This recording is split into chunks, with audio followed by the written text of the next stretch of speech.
Hello student, मैं नीतीश चौहान। आज आप लोगों के सामने केमिस्ट्री का क्लास 10 का एक टॉपिक लेके आया हूँ जिसका नाम है क्लोरो अल्कली प्रोसेस। इस वीडियो में हम लोग समझेंगे पूरा डिटेल में कि भाई ये क्लोरो अल्कली प्रोसेस होता क्या है। तो पहले तो ये समझे कि ये जो प्रोसेस है ये हमको कुछ कंपाउंड्स फाइंड आउट करने में ठीक है, कुछ कंपाउंड्स हमको फाइंड आउट करने में इसका यूज़ होता है। ठीक है, अब ये जो कंपाउंड्स हैं ये कंपाउंड्स किससे फाइंड आउट हम लोग करते हैं? तो NaCl से, सोडियम क्लोराइड से। यानी क्लोरो अल्कली प्रोसेस में हम लोग देखेंगे कि सोडियम क्लोराइड से कौन कौन सा कंपाउंड बन सकता है। ठीक है, कौन कौन सा कंपाउंड पाया जा सकता है। इसको समझने से पहले एक चीज़ हम लोग समझ लें कि ब्राइन क्या होता है। ब्राइन, तो ब्राइन बेसिकली एक कंसनट्रेटेड सॉल्यूशन होता है। क्या होता है? Concentrated solution. ठीक है, कंसनट्रेटेड सॉल्यूशन तो आप लोग पढ़े होंगे जिसमें अमाउंट ऑफ सॉल्यूट ज़्यादा हो, सॉल्वेंट कम हो।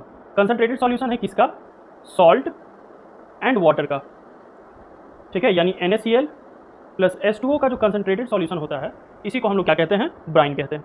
समझ में आया चीज़? अब इस ब्राइन का इसमें यूज़ होगा।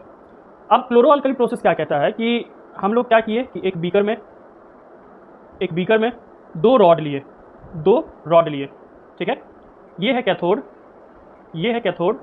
ये है एनोड। और इसमें जो सॉल्यूशन हम लोग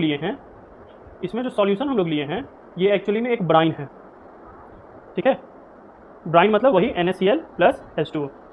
ठीक है, अब इन दोनों को हम लोग क्या किए, एक इलेक्ट्रिक करंट हम लोग पास करवाएं। ठीक है, अब इसमें क्या हम लोग पास करवाएं? Electric current. तो इलेक्ट्रिक करंट हम लोग जैसे ही पास करवाते हैं तो हम लोग क्या देखते हैं कि ये जो सोडियम क्लोराइड है इसका होने लगता है इलेक्ट्रोलाइसिस। इसका क्या होने लगता है? इलेक्ट्रोलाइसिस। और इलेक्ट्रोलाइसिस होते ही ये सोडियम कुछ कंपाउंड्स में बदल जाता है, जैसे H2। ठीक है, सोडियम और वाटर का क्या होने लगता है? इलेक्ट्रोलाइसिस। और इलेक्ट्रोलाइसिस होने के बाद हमको मिलता है H2, फिर मिलता है हमको Cl2 और फिर मिलता है हमको NaOH।